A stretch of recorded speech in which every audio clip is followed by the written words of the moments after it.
आयत अनसाइंटिफिक बिल्कुल नहीं है। Are missiles. The Quran describes some of these stars as missiles for protection, thrown at rebellious devils, so they don't listen to the high assembly of angels. Silly. Stars thrown at rebellious devils is a ridiculous claim, but Hadith also clarify that this refers to shooting stars.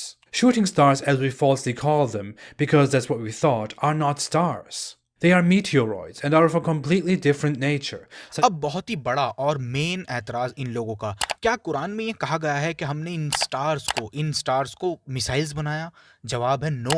Quran में जितनी भी जगह कहा गया है कि हमने so called stars को मिसाइल्स बनाया शैतानों को मारने के लिए, नोट करने वाली बात यह है कि इन स्टार्स के लिए कुरान में एक अरबिक वर्ड है नज्म। इस वर्ड का मतलब स्टार होता है कुरान में, और कुरान में एक चैप्टर भी है इस नाम का, सूरा अन-नज्म। तो नज्म वर्ड का मीनिंग स्टार होता है कुरान में। वैसे ऐसा हर बार ज़रूरी नहीं है कि वर्ड नज्म का मीनिंग हर बार स्टार ही लिया जाए, डिक्शनरीज में वर्ड नज्म के और भी मायने हैं।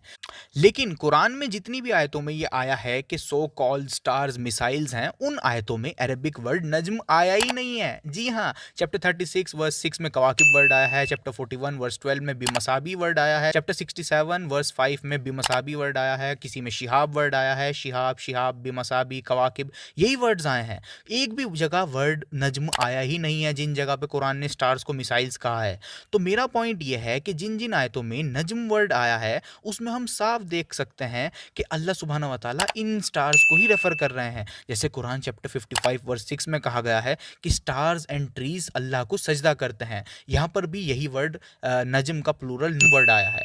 तो यहाँ पर भी हम देख सकते हैं कि इन्हीं स्टार्स को रेफर किया जा रहा है। कुरान चैप्टर 77 वर्स 8 में आया है जब सितारे बुझ जाएंगे, यहाँ पर भी नुजूम वर्ड आया है। इससे साफ है कि ये इन्हीं स्टार्स के बारे में कुरान बात कर रहा है। कुरान चैप्टर 56 वर्स 75 में अल्लाह सुब्हानहू व तआला सितारों की सेटिंग प्लेस की कसम खाते हैं, तो यहाँ पर भी नजम वर्ड आया है। उसी तरह कुरान चैप्टर 6 वर्स 97 में आया है कि अल्लाह ने सितारों को बनाया ताकि उनके ज़रिए तुम अंधेरों में गाइड हो सको। और आज हम जानते हैं पुराने लोग इन स्टार से गाइड होया करते थे, और यहाँ पर भी अरबिक वर्ड नजमी आया है। तो आपने पैटर्न नोट किया, कुरान जब भी सिर्फ इन स्टार्स को रेफर करता है तो कुरान नज्म वर्ड ही यूज़ करता है और कोई वर्ड यूज़ नहीं करता।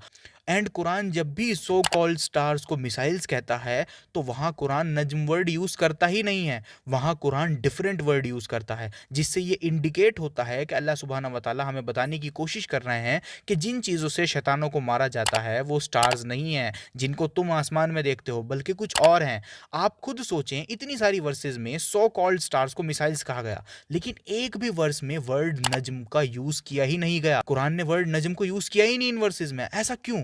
इस पैटर्न से साफ है कि कुरान इन वाले स्टार्स को डेविल्स के लिए नहीं कह रहा है, बल्कि किसी और चीज़ को ही कुरान रेफर कर रहा है इन आयतों में। और वो चीज़ क्या है, इसका जवाब खुद कुरान हमको दे देता है। तो Quran chapter 15 verse 18 and Quran chapter 72 verse 9 में आता है कि जब भी डेविल्स हेवन से कोई इंफॉर्मेशन चुराने की कोशिश करते हैं तो उनको एक जलती हुई आग, एक दहकता हुआ शोला फॉलो करता है। अरबिक वर्ड आया है शिहाब, उनको एक आग फॉलो करती है, शिहाब फॉलो करता है। तो वर्ड शिहाब का मीनिंग होता है मीटियोराइट। तो कुरान खुद ये बात साफ कर देता है कि स्टार्स, ये वाले स्टार्स से डेविल को नहीं मारा जाता, बल्कि शिहाब से, मीटियोराइट से, जलती हुई आग से शैतानों को मारा जाता है। और कुरान मीटियोराइट से ही शैतानों को मारने की बात करता है। इसका सबूत मैं आपको हदीस से देता हूँ। सही मुस्लिम 2229A नंबर हदीस में आता है, जब रसूलुल्लाह सल्लल्लाहु अलैहि वसल्लम कंपेनियंस के साथ एक रात बैठे थे तो तभी एक मीटियोराइट चमका। तो रसूलुल्लाह सल्लल्लाहु अलैहि वसल्लम ने उस मीटियोराइट चमकने के कॉन्टेक्स्ट में पहले उन लोगों को एजुकेट किया, फिर बताया कि ये मीटियोराइट से जिन्नों को, डेविल्स को मारा जा सकता है। तो क्लियरली ये मीटियोराइट्स हैं जिनसे डेविल्स को मारा जाता है, ना कि वोल स्टार, क्योंकि कुरान जब इन वाले स्टार्स की बात करता है तो वो नज्म वर्ड यूज़ करता है, और जब कुरान कहता है स्टार्स आर मिसाइल्स तो वो दूसरे शब्दों का यूज़ करता है, नज्म वर्ड का यूज़ नहीं करता है कुरान। जिससे ये बात इंडिकेट होती है कि कुरान इन स्टार्स को डेविल्स के लिए नहीं मानता है, बल्कि किसी और चीज़ के बारे में बात करता है। और इसका एक और बिल्कुल क्लियर प्रूफ मैं आपको देता हूँ। कुरान चैप्टर 37 वर्स 85 से 90 में इब्राहिम अलैहिस्सलाम अपने फादर को और उनके लोगों को एक खुदा की दावत दे रहे होते हैं, और अपने लोगों से कहते हैं कि तुम अल्लाह को छोड़कर इन फॉल्स गॉड्स के पीछे क्यों लगे हो। उसके बाद इब्राहिम अलैहिस्सलाम ने अपनी निगाहों को सितारों की तरफ डाला और कहा, आई एम रियली सिक। ऐसा होता है ना कि इंसान निराश होकर आदमी सितारों की तरफ देखता है निराश होकर, तो इब्राहिम अलैहिस्सलाम ने भी वही किया, निराश होकर सितारों की तरफ देखा। और इस आयत में भी अरबिक वर्ड नज्म का प्लूरल नुजूम ही आया है, जिससे ये बात साफ पता चल रही है कि इब्राहिम अलैहिस्सलाम ने इस आसमान के सितारों की तरफ ही देखा था जब इब्राहिम अलैहिस्सलाम निराश थे। लेकिन गौर करने वाली बात यह है कि इब्राहिम अलैहिस्सलाम के बारे में एक और जगह कुरान में आया है। कुरान चैप्टर 6 वर्स 76 में आता है कि जब इब्राहिम अलैहिस्सलाम रात में बैठे थे तो उन्होंने एक स्टार देखा। अब नोट करने वाली बात यह है कि कुरान ने कौकब वर्ड यूज किया है इस जगह, जिसका मीनिंग सेलेस्टियल ऑब्जेक्ट होता है और आसमान की किसी भी चीज के लिए यह वर्ड यूज किया जा सकता है कौकब।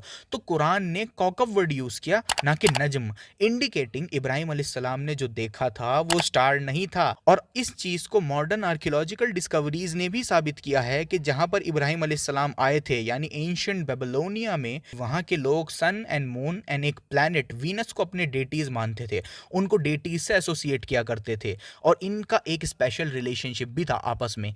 तो कुरान ने जब बताया कि इब्राहिम अलैहिस्सलाम ने नजर स्टार्स की तरफ करी तो अरबिक वर्ड यूज किया नज्म। और जब इब्राहिम अलैहिस्सलाम के बारे में ही कुरान अदर वर्सेस में डिस्कस करता है और कहता है कि इब्राहिम अलैहिस्सलाम ने एक और चीज आसमान में देखी, तो वर्ड नज्म यूज नहीं करता बल्कि कौकब वर्ड यूज करता है। तो कुरान से ही और हदीसों से ही हमको पता चल गया कि कुरान मीटियोर्स की ही बात कर रहा है, कि ये मीटियोर्स डेविल्स पर थ्रो किए जाते हैं, ना कि वोल स्टार। वरना कुरान नज्म वर्ड कहीं ना कहीं तो यूज करता ही, लेकिन एक भी जगह नज्म वर्ड का यूज नहीं किया कुरान ने। जब जब कुरान ने स्टार्स को मिसाइल्स कहा है, एक भी जगह नज्म वर्ड नहीं आया। अच्छा, एक और आपको बात बता दूं, सही अल बुखारी 4701 में आता है कि ये बस एक पॉसिबिलिटी है कि शिहाब जिनको जलाए, और ऐसा भी हो सकता है कि शिहाब जिनको ना जलाए। मतलब हर बार मीटियोराइट से डेविल्स को नहीं मारा जाता है, बस एक पॉसिबिलिटी है। अच्छा, अब सवाल ये आएगा कि क्या जिन एग्जिस्ट करते हैं, इसका कोई साइंटिफिक एविडेंस है? क्या मीटियोराइट से जिन को मारा जा सकता है? साइंस इस बारे में कुछ कहती है? तो जहां तक बात रही जिन एग्जिस्ट करते हैं या नहीं, तो मैं आपको बता दूं, करंटली ना तो साइंटिस्ट इस बात को साबित कर सकते हैं कि जिन एग्जिस्ट करते हैं, और ना ही इस चीज को गलत साबित कर सकते हैं। बल्कि साइंटिस्ट खुद ऐसे मॉडल्स में मानते हैं जिसमें वो खुद कहते हैं कि हमारे आसपास, बिल्कुल आसपास एक्स्ट्रा डायमेंशनल बीइंग्स हो सकते हैं, लेकिन हम उन्हें छू नहीं सकते क्योंकि वो एक दूसरे आयाम में है, यानी दूसरे डायमेंशन में है। इसी वजह से हम उन बीइंग्स को छू नहीं सकते। Now, all of these other universes would exist within the extra dimensions of M theory, dimensions that are all around us. Some even say they might be right next to us, less than a millimeter away. But if that's true, why can't I see them or touch them? तो हमारे आसपास जिन, angels और extra dimensional beings हो सकते हैं, लेकिन हमारे particles उनके पार्टिकल्स के साथ इंटरैक्ट नहीं करते हैं, तो इस वजह से हम उनको टच या फील नहीं कर पाते हैं। लेकिन साइंटिस्ट खुद इस बात की पॉसिबिलिटी से इनकार नहीं करते हैं कि हमारे बिल्कुल आसपास ऐसे एक्स्ट्रा डायमेंशनल बीइंग्स हो सकते हैं जिनको हम भले ही महसूस ना कर सकते हों, लेकिन वो हैं। If you have a brain living in a higher dimensional space and your particles, your atoms cannot get off the brain, it's like trying to reach out but you can't touch anything. It might as well be on the other end of the universe. अब आखिरी सवाल बचा, क्या meteorite से जिनों को मारा जा सकता है? कुछ साइंस इस बारे में कहती है? तो इसका आंसर है ना, साइंस इस बात को प्रूव कर सकती है और ना ही डिसप्रूव कर सकती है। तो ये तो मैंने आपको बता ही दिया कि साइंटिस्ट भी एक्स्ट्रा डायमेंशंस में बिलीव रखते हैं। अब मीटियोराइट से जिनों को फर्क पड़ता है या नहीं पड़ता है, ये बात तो तभी साबित होगी जब एक्स्ट्रा डायमेंशनल बीइंग से हम कभी कांटेक्ट कर पाएं फ्यूचर में। तो तब तक वेट करो और कुरान को अनसाइंटिफिक कहना बंद करो। बाकी जो मेन एतराज़ था वो यही था कि कुरान इन वाले स्टार्स को मिसाइल्स कहता है, जबकि ये वाले स्टार्स तो बहुत बड़े होते हैं।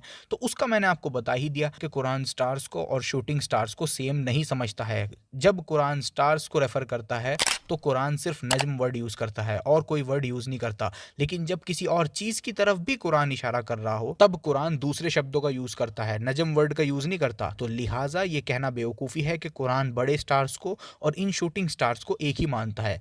एक नहीं मानता है कुरान, अलग अलग वर्ड ही यूज़ करता है इन दोनों के लिए।